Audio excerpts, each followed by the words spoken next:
Paz do Senhor, povo de Deus, tudo bem com você? Aqui é o evangelista Rafael Dominicali e nós estamos no terceiro episódio dessa série maravilhosa, Crescendo em Amor pela Generosidade, e o meu foco aqui nas quintas-feiras está sendo falar sobre os dízimos e as ofertas. Nas duas últimas semanas aí, nós focamos no dízimo, muita gente com dúvida sobre o dízimo. Eu tenho recebido bastante feedback no meu Instagram, muita gente entrando em contato comigo, gente que tinha dúvida sobre o dízimo, gente que passou a fazer uso do dízimo. Ouvi bastante testemunhos a respeito desse tema tão crucial para a vida do crente, que são os dízimos e as ofertas. E a gente cresce em generosidade quando entende esse princípio do dízimo e das ofertas. E hoje, no terceiro episódio, nós vamos focar no assunto ofertas. Ofertas alçadas ao Senhor. Vamos comigo, gente? Você já preparou aí a tua Bíblia? Pega lá papel e caneta, porque hoje nós vamos entrar num assunto muito interessante. É o segredo da vitória do cristão, não só na vida financeira, como em todas as áreas. Porque é preciso que você entenda o seguinte: Deus quer que você prospere. É o desejo do Senhor que nós sejamos prósperos financeiramente, evangelista.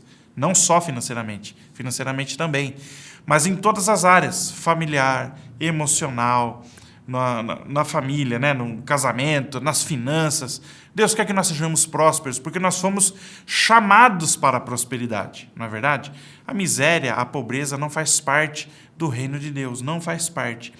E nós precisamos seguir alguns princípios para que essa generosidade divina para nós, essa provisão, essa prosperidade chegue até nós. É do interesse divino. É do interesse divino que você prospere, é do interesse divino que eu prospere, porque nós, sendo prósperos, a obra dele é próspera. Os filhos dele são prósperos, as ovelhas do Senhor são prósperas. E é assim que nosso Deus trabalha.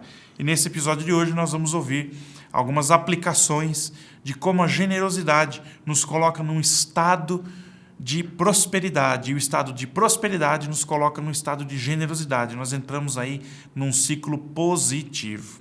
Amém? Na semana passada eu finalizei o episódio com duas perguntas. Uma delas foi: qual é a relação entre os dízimos e ofertas? E se existe um jeito certo de ofertar?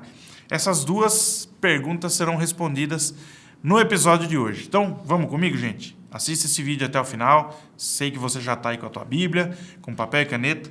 Vamos avante. Olha só. Na semana passada, respondendo já essa primeira pergunta, qual é a relação entre os dízimos e as ofertas? Que relação tem uma com a outra? Por que essa pergunta é válida?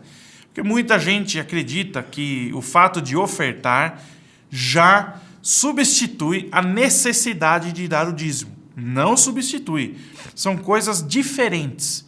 Uma coisa é dízimo, outra coisa são as ofertas. São assuntos distintos.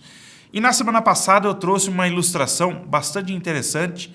Muita gente me deu feedback a respeito dessa ilustração, dizendo que ficou muito mais claro para entender qual é a intenção de Deus em nos fazer, em nos colocar nesse contexto de dízimos e ofertas? Por que Deus espera tanto isso da gente, Como um pai tem uma expectativa com relação aos seus filhos, Deus também tem expectativas com relação a nós. E a ilustração foi a seguinte: imaginem que Deus dá um bolo para você. E desse bolo ele pede uma fatia. E essa fatia do bolo corresponde a 10% do bolo. Essa fatia de bolo corresponde ao dízimo. É como se sua mãe tivesse preparado um bolo para você, um bolo bem gostoso, e ela pedisse para você uma fatia desse bolo. Ó, meu filho, o bolo é seu, já está na tua mão, fui eu que fiz, ele é seu, eu te dou esse bolo, o bolo todo. Mas eu te peço só uma fatia. Essa fatia corresponde a 10%. Você negaria esse pedido para sua mãe?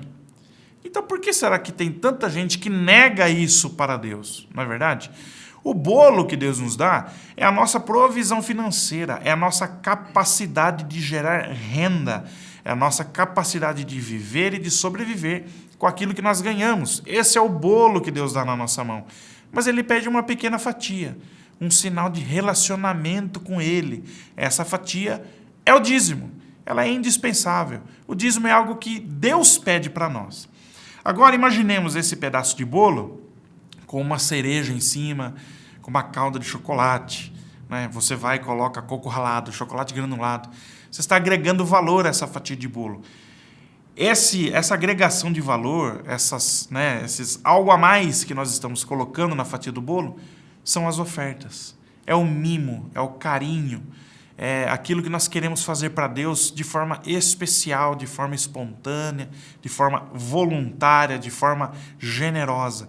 Então é isso que nós oferecemos para Deus, num prato bonito. Deus, está aqui o sinal da minha gratidão ao Senhor, da minha generosidade, da minha fidelidade. Está aqui, Senhor. Eu te entrego, meu Pai. Está aqui. Dízimos e ofertas, o bolo e a sua cobertura. É assim que funciona. Uma não vive separada da outra. Então, a pergunta é, qual é a relação entre dízimos e ofertas? O dízimo é a base que comunica para Deus essa nossa generosidade. O dízimo é a base, é o que dá forma. É o que dá forma no meu relacionamento financeiro com Deus. É o que dá forma na minha comunicação para Deus, dizendo o seguinte: Deus, eu estou seguindo os teus princípios, porque eu entendo que eles são bons. A tua intenção é boa em me oferecer esses princípios para seguir. O dízimo oferece essa base. E a cobertura é aquilo que vem além, é a sua gratidão, é a sua demonstração de amor. Uma não vive separada da outra. Evangelista, eu não acredito. Me dá uma base bíblica. Eu vou dar. Malaquias 3:8. Roubará o homem a Deus? Todavia, vós me roubais e dizeis, em que te roubamos? Nos dízimos e nas ofertas. Veja só, aqui Deus está falando não nos dízimos ou nas ofertas. É nos dízimos e nas ofertas. Uma não vive separada da outra. Nós precisamos entender o texto aqui, é um texto do Velho Testamento, mas hoje nós vivemos na graça. O nosso óculos é outro. Hoje nós enxergamos quais são as intenções de Deus ao escrever a palavra de Deus, ao deixar a lei para nós. Então, leiamos este texto com o óculos da graça. Vamos ler esse texto com o óculos da revelação plena que nós temos hoje através do Espírito Santo. Nós temos essa capacidade. Qual é a intenção divina ao dizer isso para o povo dele? É chamar o povo de ladrão? É condenar o povo por ser ladrão? Não. Ele está simplesmente dizendo aquilo que está no coração dele. Meu povo, eu estou me sentindo roubado. Porque quando você não traz os dízimos e as ofertas alçadas para a casa de Deus, para a casa do tesouro, onde está o teu tesouro, onde a minha família, onde a tua família, onde eu e você somos cuidados, somos tratados, é a casa de Deus, nossa igreja local. Quando vocês não trazem os dízimos e ofertas para a casa de Deus, o meu povo está sendo roubado, na verdade. O meu povo está deixando de avançar. Tanta coisa que nós poderíamos fazer e nós não fazemos, porque uma pessoa ou outra resolveu encolher a mão. Para mim, eu me sinto roubado. É assim que Deus está dizendo com esse texto. Ele está expondo um sentimento dele. Porém, nosso Deus é tão bom, nós servimos a um Deus tão bom, que o dízimo não é obrigação, nem as ofertas. Não é uma obrigação, mas é um dever do cristão. É um dever. Nós somos livres para não dizimar, somos livres para não ofertar. Mas Deus deixa muito claro que o coração dele espera por isso. Ele espera por esse ato de generosidade, por esse ato de nobreza, esse ato de grandeza da nossa parte. E quando nós não cumprimos, nós deixamos de viver as promessas divinas. E como eu disse lá no primeiro episódio, o dízimo é um princípio divino, não é uma lei. Ele é muito superior à lei, ele faz parte de uma aliança superior, de uma lei superior, não é? É a lei de Cristo.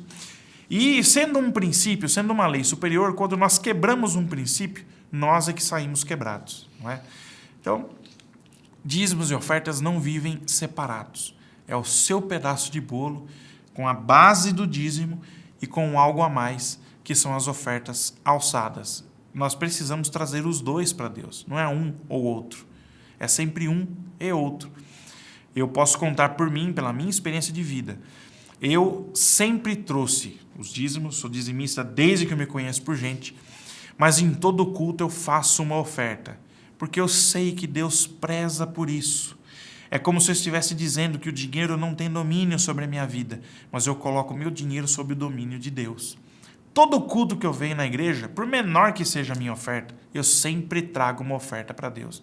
Porque eu aprendi, que é também um princípio, que eu não devo chegar diante de uma autoridade com as mãos vazias. Então eu não posso chegar diante de Deus com as mãos vazias, por menor que seja a minha oferta. O que vale é o meu coração. Quando eu trago uma oferta para Deus, eu estou comunicando algo que está dentro do meu coração.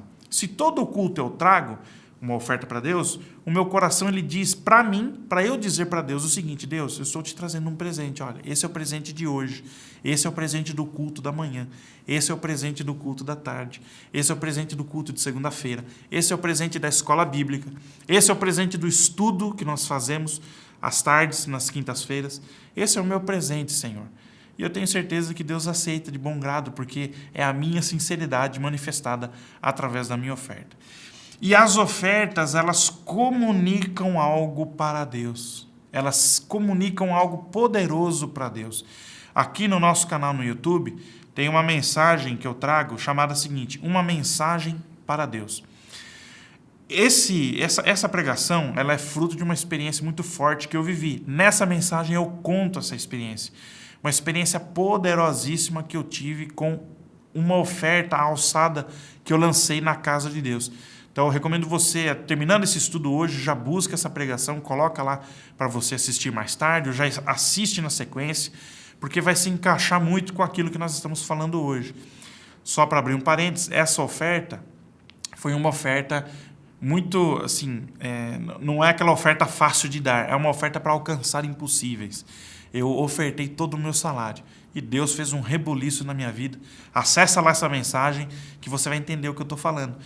E nessa oferta, quando eu dei essa oferta, eu claramente entendi que eu estava entregando uma mensagem para Deus. Como eu entreguei o meu salário inteiro, eu não estou falando para você fazer isso, tá? Deus tocou no meu coração para fazer e eu ouvi, obedeci, resolvi fazer em comum acordo com a minha família.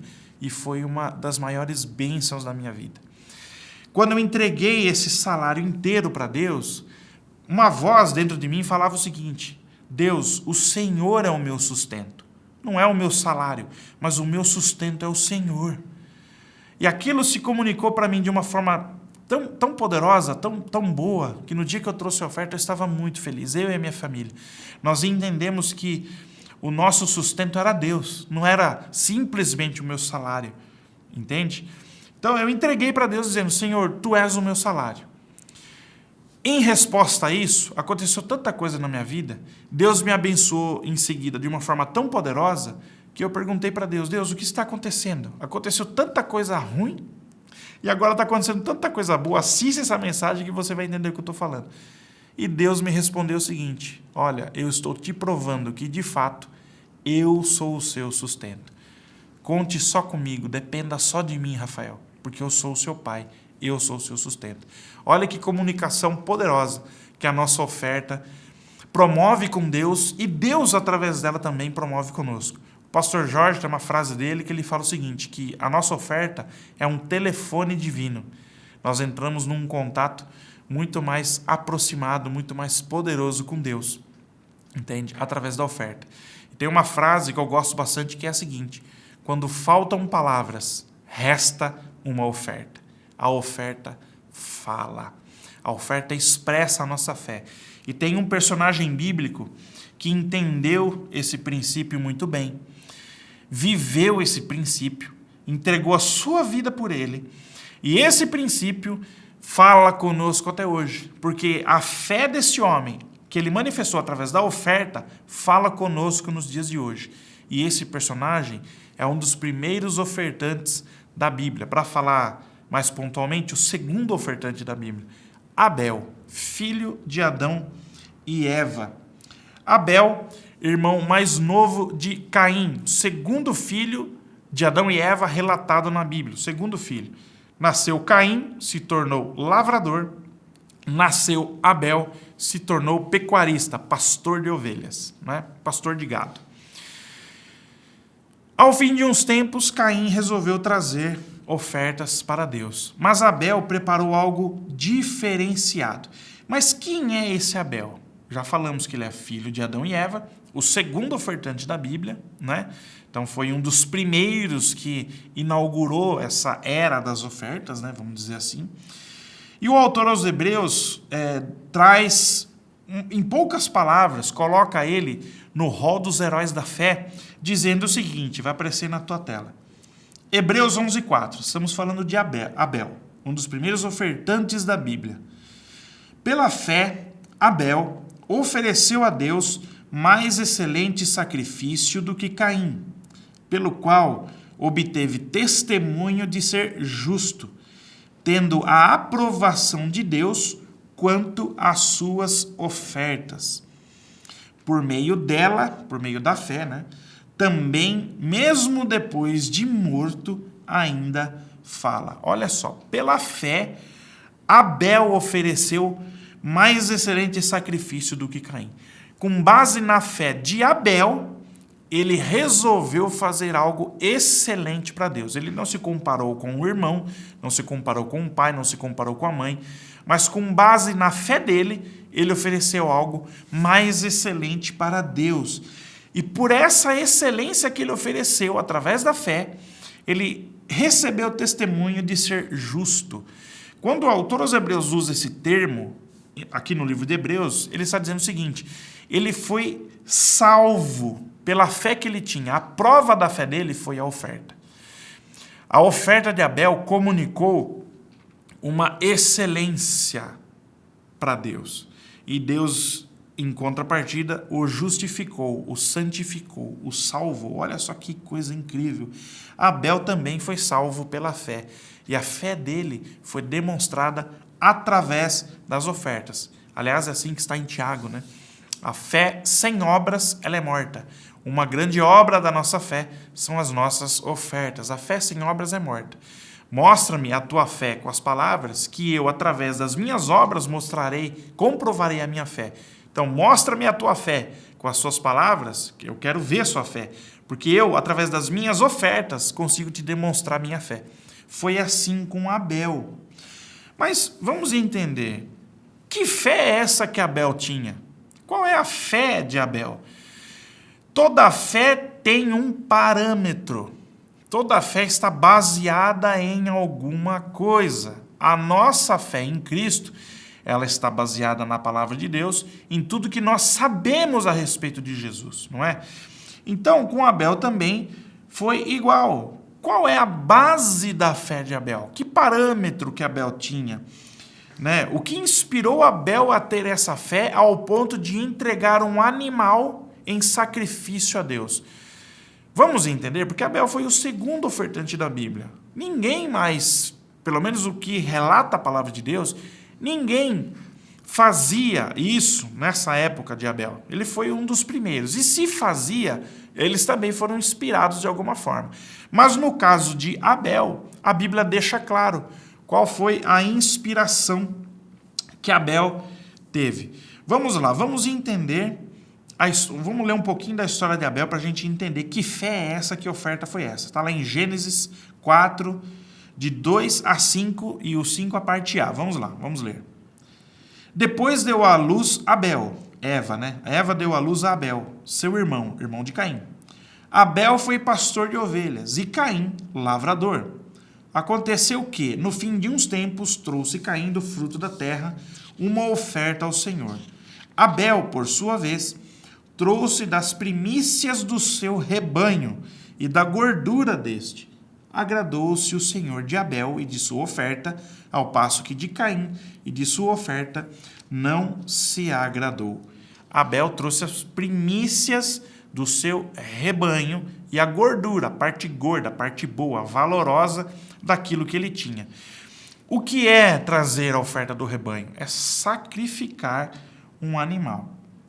Abel, segundo a Bíblia, foi o primeiro a sacrificar um animal em oferta a Deus. O que é sacrificar um animal? É matar um animal. Da onde vem essa inspiração que agradou tanto a Deus? Está na Bíblia. Leia comigo lá uma frase, um versículo pequeno. Gênesis 3, 21. Fez o Senhor Deus vestimenta de peles para Adão e sua mulher e os vestiu. Aqui está a fonte de inspiração de Abel. Eu tenho certeza disso. Aqui está a fonte de inspiração de Abel. Deus fez vestimenta de peles para Adão e sua mulher e os vestiu. Por que Deus fez isso? Quando Adão e Eva pecaram dentro do paraíso, dentro do jardim do Éden, o lugar da perfeição, quando eles pecaram, Deus precisou tirá-los de dentro do jardim do Éden, para que eles não comessem da árvore da vida, porque estando em pecado, não é, comendo da árvore do conhecimento do bem e do mal, indo contra um mandamento divino, se eles comessem da árvore da vida, eles se tornariam seres eternos e estariam condenados eternamente, assim como Lúcifer está. Então, por um ato de bondade, de cuidado divino, Deus os tirou, os expulsou do jardim do Éden. Mas veja, Deus não os expulsou com uma mão na frente e outra atrás, como dizem por aí, né? Eles se viam nus, eles estavam cobertos lá com folhas de figueira, que não servia para nada. Mas Deus os despediu do jardim, fazendo para eles vestimenta de peles. De que forma nós conseguimos obter roupa de pele, se não através da morte de um animal? Deus, dentro do jardim do Éden, dentro do paraíso, dentro do lugar perfeito, sacrificou um ou mais animais para proporcionar roupas para Adão e Eva. Deus foi obrigado a sacrificar dentro do lugar sagrado, foi obrigado a sacrificar dentro do lugar perfeito, para que o homem e a mulher pudessem ter condições de viver fora daquele lugar. Então teve morte no paraíso, por um cuidado divino. A primeira oferta, na verdade, quem deu foi Deus, matando um animal dentro do jardim do Éden. E eu tenho certeza, irmãos, que Abel se inspirou nesse episódio para poder fazer o mesmo para Deus. Para poder fazer o mesmo para Deus. E é incrível como tudo aponta para Jesus. Eu já vou chegar lá. Mas esse sacrifício que Deus fez aponta claramente para Cristo. Essa inspiração, eu penso o seguinte, que Adão e Eva devem ter contado essa história várias e várias vezes para os seus filhos. Olha, nós pecamos, nós erramos, saímos do jardim, mas Deus não nos desamparou. Ele nos fez uma oferta, ele sacrificou um animal, o nosso pecado custou a vida daquele animal. E a pele desse animal serviu para nos cobrir. E nós entendemos que Deus cuidou de nós nesse momento. Eu tenho certeza que isso tocou no coração de Abel de uma tal forma que ele pensou o seguinte: Deus foi capaz de sacrificar no paraíso o lugar perfeito, onde não deveria ter derramamento de sangue. Mas ele fez isso para abençoar os meus pais, para proteger os meus pais, para valorizar os meus pais. Então eu preciso de alguma forma fazer o mesmo por Deus. Então vamos entender o seguinte: o caminho de saída do paraíso para o mundo caído, Deus já estava aberto pelos homens, só que Deus protegeu os homens nesse caminho de saída. Então o caminho de saída para o paraíso estava aberto. Um homem resolveu abrir o caminho de volta para o paraíso. Foi Abel, entregando a sua oferta para Deus. Abel entendeu que Deus se comunicou com o homem através de uma oferta, e ele resolveu ser o primeiro homem a se comunicar com Deus também através de uma oferta. Ele pensou o seguinte: sacrificarei um animal como ato de gratidão e generosidade, e para que o caminho de volta para o paraíso, o caminho de volta para o coração de Deus, também pudesse ser aberto do lado de cá, do lado dos homens. E é por isso, meu irmão, que a fé de Abel Abel fala através de sua fé conosco até hoje. O que Abel está dizendo para nós até hoje? Olha, Deus abriu o caminho do céu para nós. Ele sacrificou seu filho. Está aberto já. Esse é um ato divino, é uma entrega divina. Deus subtraiu dos seus bens para entregar para nós. Mas no caso de Cristo, Cristo não era um bem de Deus. Cristo era o único bem mais precioso. Deus sacrificou o tesouro dos céus para que o caminho do paraíso estivesse aberto novamente. O que nós, homens, podemos fazer em troca? Também fazer o mesmo, entregar o nosso bem, o nosso melhor para Deus, para que Deus saiba que esse movimento de entrega, de oferta, é recíproco. E essa fé de Abel, através da sua oferta, fala comigo e fala com você até hoje. Abel abriu o caminho para nós voltarmos para o paraíso com generosidade e para nós voltarmos a tocar o coração de Deus com generosidade através da nossa oferta. Olha só que incrível, que coisa incrível. Não tinha outra fonte de inspiração para Abel a não ser o próprio Deus, oferecendo aquele animal santo que estava dentro do jardim do Éden para abençoar Adão e Eva e toda a sua geração. Por isso que Abel resolveu fazer uma oferta excelente para Deus. E todo esse movimento aponta para Cristo. Olha só, esse é o poder da oferta. Comunicar de uma maneira tão forte, tão duradoura, tão perene, eterna, que palavra nenhuma é capaz de comunicar. Palavra nenhuma é capaz de comunicar. Antes de Deus proferir qualquer palavra na criação, a própria palavra de Deus diz, no princípio que criou Deus os céus e a terra. Que princípio é esse? O princípio de Jesus Cristo, que ele viria e entregaria a sua vida por nós, pecadores, né? Por todos nós. O princípio é esse, o cordeiro que foi imolado desde antes da fundação do mundo. Então, antes de Deus liberar uma palavra, Deus já tinha feito uma oferta. A oferta tem esse poder de comunicar através das gerações. O que a tua geração vai conhecer através da tua oferta? Eu sei o que a geração anterior deixou para mim. Pessoas valorosas que entregaram o seu melhor para Deus. A minha mãe é o meu grande exemplo, eu vivo falando isso para ela. Mas eu vi a minha mãe trazendo os dízimos, trazendo as ofertas. E esses dízimos e ofertas dela comunicam até hoje, na minha vida, na vida da minha esposa, na vida da minha filha. Aliás, minha esposa, ela tem uma referência muito forte. O irmão Serafim, avô dela, dizimista fiel. Até hoje esse homem é mencionado. E até hoje a família colhe os frutos da fidelidade, né, da generosidade desse homem. Porque a nossa oferta comunica algo que palavra nenhuma é capaz de comunicar. A oferta de Abel foi generosa, porque ele trouxe das primícias, aquilo que é 0 quilômetro, daquilo que é novo, trouxe das gorduras. E a oferta de Abel foi generosa e nós estamos, justamente nesse mês, crescendo em amor pela generosidade. Não dá para dividir, separar generosidade do ato de ofertar. Não dá, não tem como. Por quê, evangelista? Porque eu não posso ser generoso com alguém simplesmente por ser generoso? Nós vamos entender agora que a generosidade, ela expressa quem é o Senhor, quem é Deus. Tem tanta gente sendo generoso por aí, sendo abençoado, sem saber que a capacidade de ser generoso vem de Deus. Aliás, meu irmão e minha irmã, nós temos uma aliança com Deus.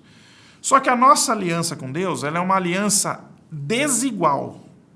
Ela é uma aliança injusta. Injusta, evangelista? Sim. Por quê? Nós não temos nada. Veja bem, nós não temos nada para oferecer para Deus. Nada. A nossa aliança com Deus é: Deus, eu estou vindo para o Senhor com o meu nada, e Deus vem para a gente com o tudo dele. Então é uma aliança do nada com o tudo. É uma aliança do tudo com o nada. É uma aliança injusta? Sim, para Deus. Porque Ele é a causa, Ele é o provedor e Ele é o receptor dos bens dessa aliança. Então, se eu entro numa sociedade sem nada e o meu sócio tem tudo, qualquer negócio que eu for fazer em prol desse projeto, o recurso vem daquele que tem tudo. Então, Deus vem para nós com o tudo dele. Essa é a aliança que ele tem com a gente. E nós não temos nada. Se eu tenho a capacidade de ser generoso, isso não vem de mim, porque não está em mim e não está em você sermos generosos. Mas porque nós temos uma aliança com Deus. Deus, através do seu Espírito, nos incomoda, nos empurra e nos capacita para ser generosos, para que essa generosidade volte para o próprio Deus.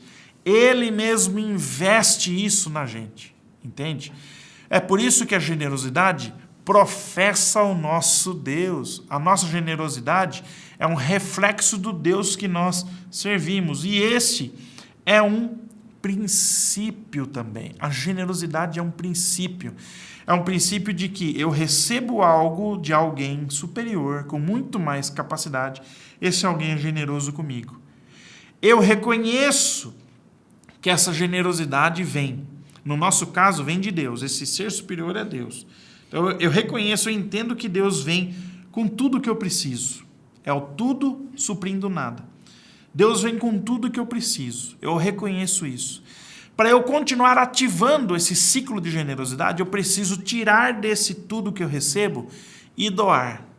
Porque quando eu dou para alguém, a própria palavra de Deus diz, quando eu estou doando para alguém, eu estou emprestando para Deus. Quando eu tiro de mim e volto para a minha posição inicial, eu vejo Deus me suprindo novamente. Só que Deus nunca supre da mesma forma. Deus supre de forma generosa, mais e mais e mais e mais. Você sabia que o princípio da generosidade está explícito no mapa de Israel, no mapa da Terra Santa? Eu não sei quando você verá esse vídeo, mas aqui no mês de maio de 2021 está tendo um conflito pesado entre Israel e o Hamas. E o mapa de Israel está sendo bastante divulgado. E eu vou mostrar o mapa, vai aparecer na tua tela aí. Dá uma olhada. Esse é o mapa de Israel. Ore por Israel, minha gente. Ore por Israel. Coloque Israel e Jerusalém nas suas orações. É a Terra Santa, é onde Jesus pisou. Ore por Israel. Mas aí está o mapa de Israel. Veja só. Deus colocou esse princípio da generosidade no mapa de Israel. Verdade, evangelista? Verdade. Veja, qual é o princípio? É um ciclo, né?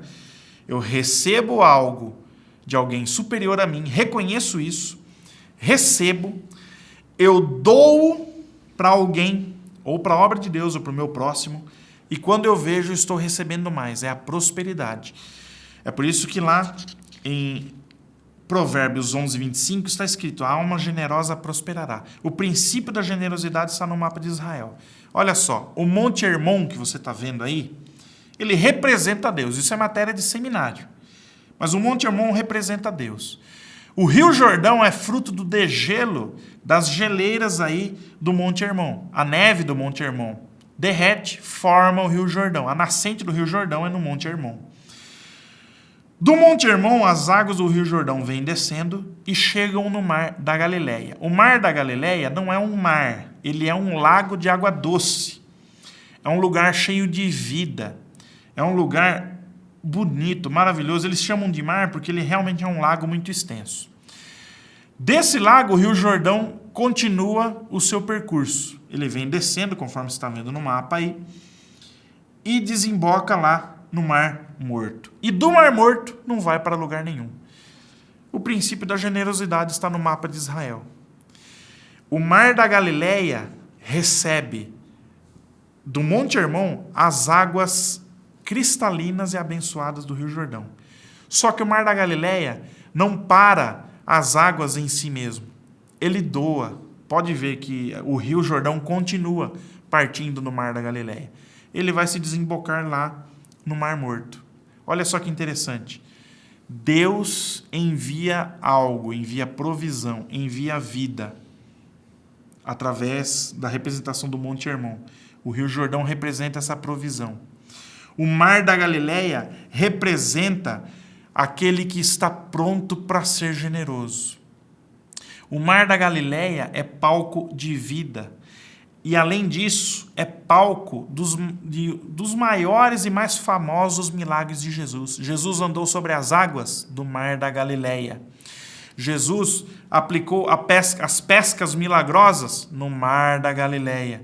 Jesus acalmou uma tempestade, coisa que nós pregamos e vivemos no dia de hoje, no Mar da Galileia. As 2 multiplicações de pães e peixes foram no Mar da Galileia. A salvação, a libertação do endemoniado de Gadareno foi nas margens do mar da Galileia, na cidade de Gadara, por ali, nas proximidades. Palco de milagres e palco de provisão. Muitos peixes, né, foram tirados daí, segundo o que nos conta os evangelhos. Descendo mais, chegamos no Mar Morto. O Mar Morto não divide suas águas com ninguém. E ele traz a morte no próprio nome. É um lugar morto, não tem vida, não tem peixe, um lugar inerte, um lugar insípido, não tem vida ali. E as águas do Rio Jordão param por ali. Aqui tem o princípio da generosidade. Que tipo de mar você quer ser, meu irmão? Que tipo de mar? Um mar próspero, cheio de vida, que presencia os milagres divinos, ou um mar que carrega a morte no próprio nome? O que vai determinar é se você é generoso ou não. Porque assim como o Mar da Galileia reconhece algo que vem de Deus para ele reconhece isso fazendo a sua doação. Ele recebe as águas do Rio Jordão, e as águas do Rio Jordão é exatamente o que ele doa para que a correnteza desça abaixo. Assim é a nossa vida. Assim é a nossa vida. Se eu reconheço algo que vem de Deus, eu estou disposto a doar, muito mais virá das mãos do Senhor. Olha, assim como o pastor Jorge fala que a salvação é um estado que precisa ser alimentado, a generosidade também é um estado que precisa ser alimentado. Que tipo de mar você quer ser? Aquele que reconhece as águas que vêm de Deus e ele reconhece doando, ou você prefere ser aquele mar que retém tudo e não doa? Não é generoso nem com o próximo e nem com Deus. Aquele que retém tudo, retém para pura perda, assim como está escrito em Provérbios 11, 24. Aquele que retém mais do que precisa, retém para perder. Assim como é o exemplo aqui do Mar Morto. Cristo conhecia o princípio da generosidade. Olha só o que está escrito em Mateus 14, de 16 a 21. Eu vou ler aqui a primeira multiplicação dos pães e peixes, que foi à beira do mar da Galileia. Veja só. Jesus, porém, lhes disse: não precisam retirar-se. Dai-lhes vós mesmos de comer. O contexto aqui é o seguinte: havia uma multidão seguindo a Cristo. E Cristo estava abençoando a multidão, pregando, curando. A tarde foi caindo e o povo estava ali ouvindo Jesus há horas, faminto. E Jesus estava preocupado. E ele, preocupado com isso, perguntou: vamos alimentar esse povo ou não? Não é? E os discípulos falaram: mas como que nós podemos alimentar esse povo? Dai-lhes vós de comer, disse Jesus. Mas nós não temos aqui senão 5 pães e 2 peixinhos. Vamos seguir a leitura, olha. Jesus, porém, lhes disse: não precisam retirar-se, dai-lhes vós mesmos de comer. Mas eles, os discípulos, responderam: não temos aqui senão 5 pães e 2 peixes. Então ele disse: trazei-mos. E tendo mandado que a multidão se assentasse sobre a relva, tomando os 5 pães e os 2 peixes, erguendo os olhos ao céu, os abençoou. Primeiro ciclo desse princípio de generosidade. Jesus reconheceu que a provisão vinha do alto. É por isso que ele levantou os olhos para o céu e abençoou os pães e peixes. Ele reconheceu que vem de Deus. Jesus nem precisava, mas ele é o nosso modelo. Primeiro passo desse ciclo. Depois, tendo partido dos pães, deu-os aos discípulos e estes às multidões. Segundo passo do ciclo. Agiu com generosidade. Ele doou para aquelas pessoas. E a provisão veio de forma que supriu todo mundo. Vejamos aqui, no versículo 20. Todos comeram e se fartaram, e dos pedaços que sobejaram, recolheram ainda 12 cestos cheios. Terceira parte do ciclo. Prosperou e recebeu muito mais do que doou. E os que comeram, seguindo o versículo 21, e os que comeram foram cerca de 5.000 homens, além de mulheres e crianças. Cristo viveu esse princípio, obedecendo o seu ciclo. Primeiro, reconheceu que aquilo deveria vir de Deus. A generosidade, a capacidade de doar vem de Deus. Segundo, não segurou, doou.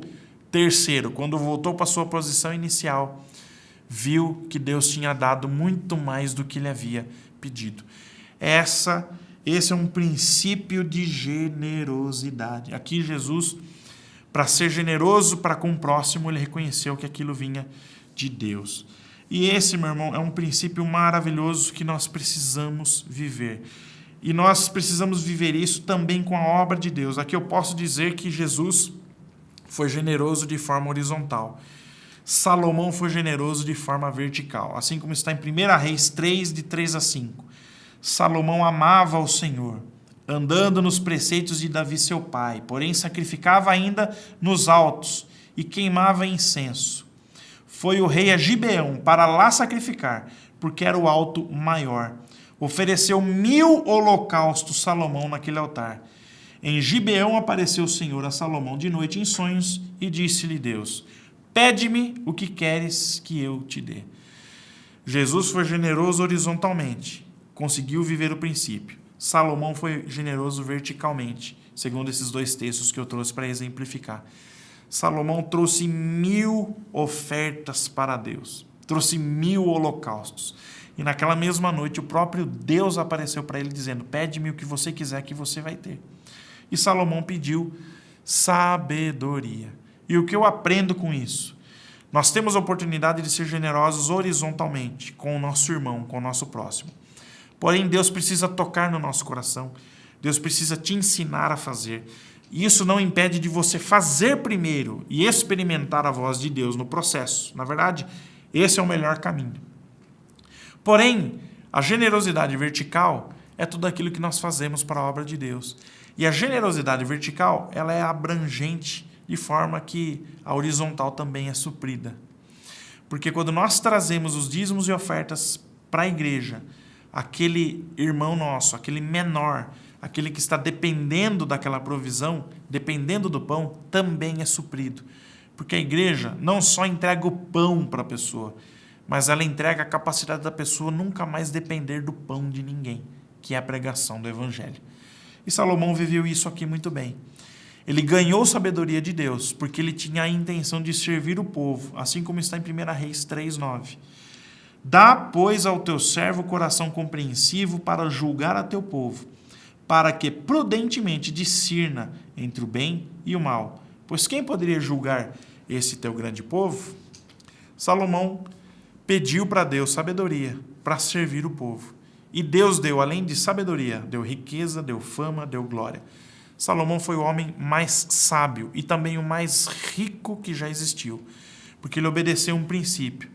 Aquilo que ele oferece para Deus e oferece para o próximo, quando Deus traz de volta, traz numa abundância muito maior do que aquilo que ele ofertou primeiro.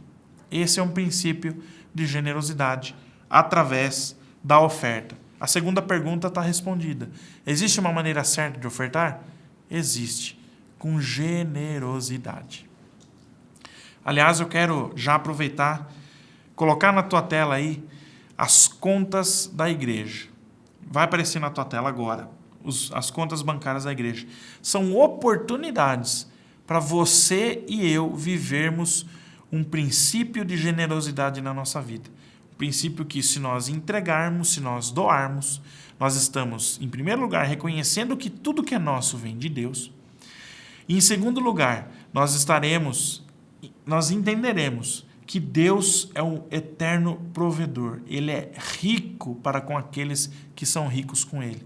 Então nós vamos viver um princípio. Eu dou porque aquilo que vem de Deus é muito maior. Lógico que a gente não precisa doar esperando isso. Mas, como eu disse, a generosidade é um estado que precisa ser alimentado. Evangelista, eu não sou uma pessoa generosa. Meu irmão, isso não está em nós. Ser generoso vem de Deus.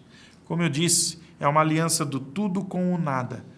Eu não tenho capacidade de ser generoso, mas o Espírito Santo que habita em mim, ele é generoso.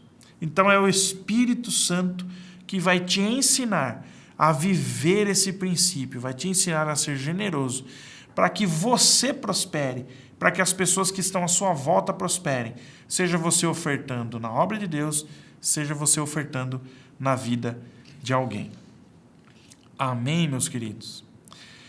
Será que existe tipos diferentes de oferta, evangelista? Eu posso demonstrar essa minha generosidade de outras formas? Eu vou responder isso no próximo e último episódio de número 4. De que forma eu posso chegar a esses tipos diferentes de oferta? Como eu posso ofertar? Tudo isso eu vou responder na semana que vem.